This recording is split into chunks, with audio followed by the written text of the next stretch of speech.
name is Howard Frederick, and I'm one of the owners of Ruby Mine. The people have known that there were minerals of varying value in this area back into the middle of the 1800s. In there, the district in here is referred to as the Oro Blanco mining district. Oro Blanco is meaning white gold, and that maybe refers to silver or gold, but probably in the late 1800s, people were mining this area for gold and silver. There's a large vein of quartz that runs through this whole area, and quartz is normally associated with things like lead and gold and some other metals. They started to mine this area for lead in the early 1900s.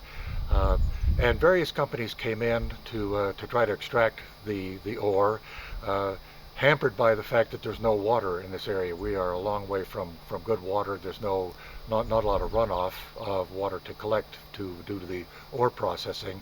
And it wasn't until in the 1920s that a company named Eagle Pitcher came in and brought a pipeline from the Santa Cruz River about 20 miles over the mountains just behind me here, to start processing the ore. It was a 2-foot diameter pipeline. By the time it got here, it was probably maybe a 4 or 5 inch trickle of water, but it was sufficient to be able to process the ore. And so from the mid-20s until the early 40s, Ruby was one of the significant economic entities in Santa Cruz County. It was the second largest town after Nogales.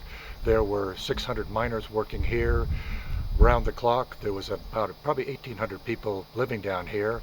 The ore was processed and sent out to the Bisbee-Douglas area. And then in the 40s, this is a deep shaft mine. They hit water down at about 650 feet and weren't able to pump ahead of it. The price of lead was starting to drop off, and they were starting to pay miners to work above ground up in the Saurita area just north of here.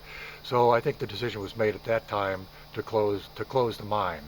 It was bought by the assay office owner down in Nogales, who continued to do a small amount of ore processing in the early 50s up until the late 50s. The school stayed open until 1951 because it was the only school in the area, and a lot of ranchers and their families were sending their children here.